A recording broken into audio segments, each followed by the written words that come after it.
Retired colonel S ഡിന്നി ഈ പ്രത്യേകിച്ചും അങ്ങ് സൈനിക മേഖലയിൽ സേവനമനുഷ്ഠിച്ച ഒരാളാണ്. ചൈന ഏത് രീതിയിലാണ് ഭാരതത്തോട് ഇടപെടുന്നത്? ഇപ്പോഴും ഏത് നിലയിലാണ് അവർ ഭാരതത്തെ കാണുന്നത്? നമ്മുടെ ശത്രുപക്ഷത്ത് നിൽക്കാനാണ് ചൈനയ്ക്കെന്നും താല്പര്യം. അവരെ പുകഴ്ത്തിക്കൊണ്ട് നമ്മുടെ കൂടി പ്രതിപക്ഷ നേതാവാണ് രാഹുൽ. അദ്ദേഹം ഇവിടുത്തെ ഈ രാജ്യത്തെ വളരെ പ്രധാനപ്പെട്ട ഒരു രാഷ്ട്രീയ പാർട്ടിയുടെ നേതാവാണ്. ഇപ്പോൾ അദ്ദേഹം പ്രതിപക്ഷ നേതാവായിട്ടിരിക്കുന്നു. നാളെ അല്ലെങ്കിൽ കാലഘട്ടം മാറി വരുമ്പോൾ ഏതെങ്കിലുമൊക്കെ പദവിയിൽ വരേണ്ട ആളാണ്. അങ്ങനെയുള്ള ഒരാൾ വേറൊരു രാജ്യത്ത് പോയി നമ്മുടെ രാജ്യത്തെ ഇകഴ്ത്തി ചൈനയെ പുകഴ്ത്തി പറയുമ്പോൾ, നിങ്ങൾ സൈനികരെ പോലെയുള്ള സൈനിക മേഖലയിൽ ജോലി ചെയ്തിട്ടുള്ള, രാജ്യസ്നേഹം ഏറ്റവും കൂടുതൽ അനുഭവിച്ചും ജീവിതത്തിലും അത് പ്രാവർത്തികമാക്കുന്ന നിങ്ങളെപ്പോലുള്ള ആളുകൾ, ഈ രാഹുലിനെ പോലെ ഉള്ള പ്രധാനപ്പെട്ട നേതാക്കൾ നടത്തുന്ന ഈ പരാമർശം എത്രമാത്രമാണ് വേദനിപ്പിക്കുന്നത് ശ്രീ എസ് ഡിന്നി? തീർച്ചയായിട്ടും ഒരു കാര്യം യാതൊരു സംശയമില്ല, ശ്രീ രാഹുൽ ഗാന്ധി എന്ന് പറയുന്ന വ്യക്തി, അദ്ദേഹം വളരെ ഇമ്പോർട്ടന്റ് ആയിട്ടുള്ള ഒരു രാഷ്ട്രീയ നേതാവാണ്, ഇന്ത്യയുടെ പ്രതിപക്ഷ നേതാവാണ്. അപ്പൊ അത് തീർച്ചയായിട്ടും അത്രയും ഗൗരവപരമായിട്ടുള്ള കാര്യങ്ങൾ മാത്രമേ അദ്ദേഹം സംസാരിക്കൂ എന്നുള്ളൊരു ധാരണ നമുക്കുണ്ട്. അതുപോലെ തന്നെ വെളിയിലുള്ള രാജ്യത്തിലെ ആളുകൾക്കും കാണും. അപ്പൊ തീർച്ചയായിട്ടും അദ്ദേഹം പുറത്തു പോയി സംസാരിക്കുമ്പോൾ അത്രമാത്രം ഓരോ വാക്കിനും ഓരോരുത്തർ കേട്ട് നമ്മളെ ഭാരതത്തിനെ കുറിച്ചൊരു അഭിപ്രായം അല്ലെങ്കിൽ ഒപ്പീനിയൻ ഫോം ചെയ്യുന്നു എന്നുള്ള ഒരു ധാരണ അദ്ദേഹത്തിന് എപ്പോഴും വേണം എന്ന് തന്നെയാണ് വിശ്വസിക്കുന്ന ആളാണ്. അവിടെയാണ് ഇപ്പം ഈ ഒരു 2-3 ദിവസത്തെ ഒരു സ്റ്റേറ്റ്മെന്റ്സ്, അതിനകത്ത് പല അദ്ദേഹം ധാരാളം സംസാരിച്ചിട്ടുണ്ട്. അതിന്റെ ഇടയ്ക്ക് വരുന്ന സ്റ്റേറ്റ്മെന്റ്സ് ആണ് അത് നമുക്ക് പ്രത്യേകിച്ച് ഭാരതത്തിൽ തീർച്ചയായിട്ടും വിഷമം തോന്നുന്ന കാര്യങ്ങൾ തന്നെയാണ് അതിനകത്ത് വന്നിട്ടുള്ളത്. ഞാൻ അതിന്റെ രാഷ്ട്രീയ പക്ഷത്തിലേക്ക് ഞാൻ പോകുന്നില്ല, പക്ഷെ വസ്തുതാപരമായിട്ടുള്ള പ്രശ്നങ്ങളിൽ പോലും ഉണ്ട് എന്നാണ് എനിക്കിവിടെ ചൂണ്ടിക്കാണിക്കാനുള്ള ഞാൻ ഇവിടെ ശ്രമിക്കുന്നത്. കാരണം ഇന്ന് ലോകത്ത് ഏറ്റവും കൂടുതൽ എക്കണോമിക് ആയിട്ട് ഗ്രോ ചെയ്യുന്ന ഒരു രാജ്യം, അതായത് വലിയൊരു എക്കോണമി ആണെങ്കിൽ അത് ഭാരതമാണെന്ന് എല്ലാവരും സമ്മതിച്ചുള്ള കാര്യമാണ്. കഴിഞ്ഞ ആഴ്ചയാണ് വേൾഡ് ബാങ്ക് നമ്മുടെ ഭാരതത്തിന് 7% GDP ഗ്രോത്ത് ഉണ്ട് എന്ന് പറഞ്ഞ റിപ്പോർട്ട് വന്നിട്ടുണ്ട്. അതേസമയം തന്നെ ചൈനയുടെ ഗ്രോത്ത് 4.8%. ഇത് കണക്കാണ്. അതുപോലെ തന്നെ ഇനി നമ്മുടെ അൺഎംപ്ലോയ്മെന്റ് റേറ്റിനെ കുറിച്ചാണ് അദ്ദേഹം സംസാരിച്ചത്. അതായത് ഇവിടെ ജോബ്സ് ഒന്നുമില്ല, ചൈനയിലാണ് ജോബ്സ് എന്നുള്ളത്. എനിക്കറിയാം, നമുക്ക് എല്ലാവർക്കും അറിയുന്ന ഒരു കോൺസെപ്റ്റ് അല്ലെങ്കിൽ ഒരു കാര്യം വന്ന് China +1 എന്നുള്ളൊരു കാര്യം ധാരാളം ദിവസങ്ങളായിട്ട് ഇന്ത്യയിലല്ല ലോകത്തെങ്ങും സംസാരിക്കുന്ന ഒരു കാര്യമുണ്ട്. എന്താണ് ഈ China +1 എന്നുള്ളത്? ഈ China +1 എന്ന് പറഞ്ഞു കഴിഞ്ഞാൽ ഏകദേശം 2013 തൊട്ട് നടക്കുന്നതാണ്. അതായത് ലോകത്ത് ഒരു സമയത്ത് ചൈന അവരുടെ പ്രൊഡക്ഷനും അതായത് ലോ കോസ്റ്റ് ആയിട്ട് അവിടെ ചെയ്യുന്നുണ്ട്.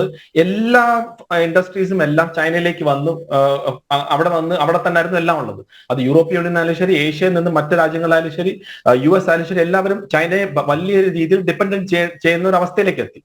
അത് കഴിഞ്ഞിട്ട് പിന്നീട് അവരുടെ പോളിസിയിൽ മാറ്റം കൊണ്ടുവരാം. അതായത് ഏത് കമ്പനിയാണോ അവരുടെ കംപ്ലീറ്റ് ഡാറ്റ അല്ലെങ്കിൽ അവിടുത്തെ ആളുകൾ ജോലി ചെയ്യുന്ന അവർക്ക് ആ ഉള്ള കംപ്ലീറ്റ് ഡീറ്റെയിൽസ് വേണം എന്നുള്ള രീതിയിലേക്ക് ചൈന മാറി. അത് കഴിഞ്ഞിട്ടാണ് കോവിഡ് വന്നപ്പോഴത്തേക്ക് ഈ ഗ്ലോബൽ സപ്ലൈ ചെയിനിൽ വലിയ രീതിയിലുള്ള പ്രശ്നം പറ്റിയപ്പോഴാണ് ആളുകൾ മനസ്സിലാക്കിയത് എല്ലാവരും ചൈനയെ മാത്രമായിട്ട് ഡിപ്പെൻഡ് ചെയ്ത് കഴിഞ്ഞാൽ വലിയൊരു പ്രശ്നം വരും. അപ്പോഴാണ് ഇത് മനസ്സിലായത് മറ്റ് രാജ്യങ്ങളുണ്ട്. അവിടെയാണ് ഭാരതത്തെ പോലുള്ള രാജ്യത്തിന്റെ ഒരു പ്രസക്തി വരുന്നതും. ഇന്ന് ഏറ്റവും കൂടുതൽ ചർച്ച ചെയ്യുന്ന ഒരു രാജ്യമാണ് ഭാരതം. കാരണം ചൈനയിൽ നിന്ന് വലിയ കമ്പനീസ് എല്ലാം മറ്റ് രാജ്യങ്ങളിലേക്ക് മാറണം എന്നുള്ള ഒരു രീതിയിലേക്ക് വന്നു. ഇന്ന് ഏറ്റവും കൂടുതൽ എൻവയറമെന്റ് ആയിട്ടുള്ള കാര്യം, അതായത് ഒരു ബിസിനസ് എൻവയറമെന്റ് വെച്ച് നോക്കുമ്പോൾ ഭാരതം തന്നെയാണെന്ന് എല്ലാവരും സമ്മതിച്ച കാര്യമാണ്. വിയറ്റ്നാം ഉണ്ട്, അതുപോലെ തന്നെ മറ്റു ചില രാജ്യങ്ങളുണ്ട്. പക്ഷെ അവിടെയൊക്കെ സ്കോപ്പ് എത്രമാത്രം വലിയൊരു മാർക്കറ്റാണ്, അത് ഭാരതം തന്നെയാണ്. അപ്പൊ അങ്ങനെ ഗ്രോ ചെയ്യുന്ന ഒരു രാജ്യം, അത് ഞാനോ അല്ലെങ്കിൽ ഇവിടുത്തെ വേറെ ആരെങ്കിലും പറഞ്ഞല്ല, ലോകം മൊത്തം അംഗീകരിക്കുന്ന ഒരു രീതിയാണ്. അല്ലെങ്കിൽ ഈ കണക്കുകൾ കള്ളം പറയാൻ സാധിക്കില്ല. അപ്പൊ അവിടെയാണ് ഒരു അൺഎംപ്ലോയ്മെന്റ് റേറ്റിനെ കുറിച്ച് പറഞ്ഞപ്പം 2022 ചൈനീസ് തന്നെ അവരുടെ ഒരു കണക്കനുസരിച്ച്, അവരുടെ നാഷണൽ ബ്യൂറോ ഓഫ് സ്റ്റാറ്റിസ്റ്റിക്സ് എന്ന് പറയുന്ന അവർ കണക്കെടുത്തപ്പം അവിടെ ഈ 16 തൊട്ട് 24 വയസ്സ് വരെയുള്ള പ്രായമുള്ള ആളുകൾക്ക് 21% വരെ അവിടെ എംപ്ലോയ്മെന്റ് ഇല്ല എന്നുള്ള രീതിയിലേക്ക് വന്നു.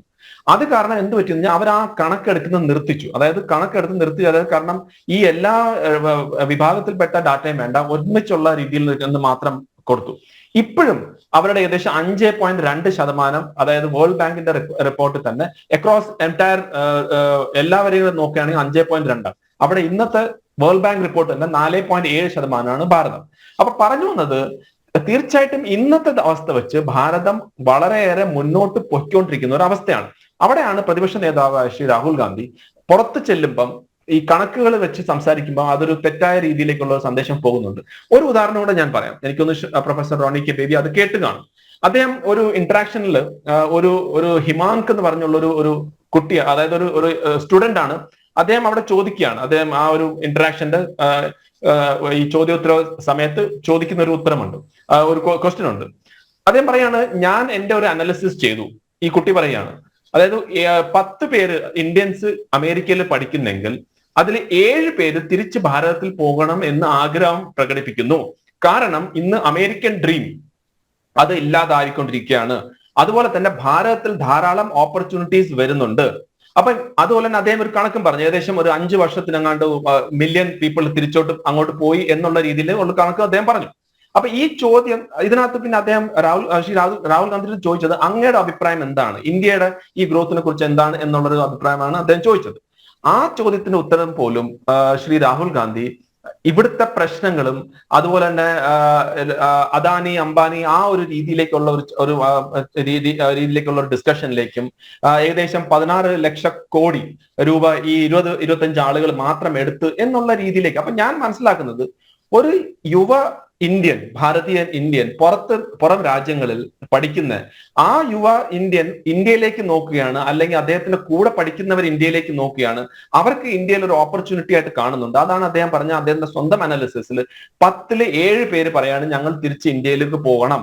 നമ്മൾ മനസ്സിലാക്കുക, ഇവിടുന്ന് പഠിച്ച് US-ലേക്ക് പോകുന്ന ഒരു കാലഘട്ടത്താണ് അവിടുന്ന് തിരിച്ച് ഇങ്ങോട്ട് വരണം എന്നുള്ള ഒരു ഫീല് വരുന്നത്. എന്തുകൊണ്ടാണ് ഫീൽ വരുന്നത്?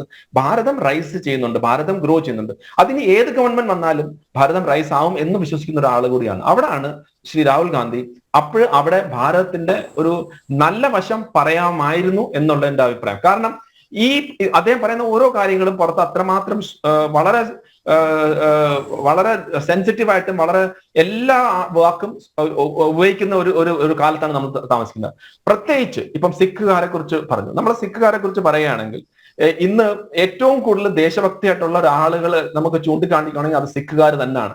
കുറച്ച് ആളുകൾ അവർക്ക് ചില ബ്രെയിൻ വാഷിംഗ് ഒക്കെ കാരണം അവർ ഖാലിസ്ഥാനും മറ്റു കാര്യങ്ങളൊക്കെ പോകുന്നുണ്ടെങ്കിൽ തന്നെ അതിന്റെ ബാക്കിൽ തന്നെ ഈ K2 പോളിസി എന്ന് പറയുന്ന പാകിസ്ഥാന്റെ കശ്മീർ ആൻഡ് ഖാലിസ്ഥാൻ ഈ രണ്ടുപേരെയും വെച്ച് ഇന്ത്യക്ക് അഗേൻസ്റ്റ് ആയിട്ട് പ്രവർത്തിക്കുക എന്നുള്ള ഒരു പോളിസിയുടെ ഭാഗമായിട്ടാണ് ഈ കുറച്ച് സിഖുകാരെ അവർക്ക് ബ്രെയിൻ വാഷ് ചെയ്യുക. പക്ഷെ ഭൂരിപക്ഷം സിഖുകാരും അത് 99% തന്നെ ഞാൻ പറയും, 99.99%. നമ്മളിപ്പോ സൈനികരായിരുന്നല്ലോ, സൈന്യത്തിൽ തന്നെ നമ്മൾ പ്രധാനപ്പെട്ട പദവികളിലൊക്കെ നമ്മൾ സിഖുകാരെ കാണാൻ കഴിയും. കാരണം അവരുടെ രാജ്യസ്നേഹം ആർക്കും ചോദ്യം ചെയ്യാൻ കഴിയാത്ത തരത്തിലുള്ള രാജ്യസ്നേഹമാണ് അവർക്കുള്ളത്.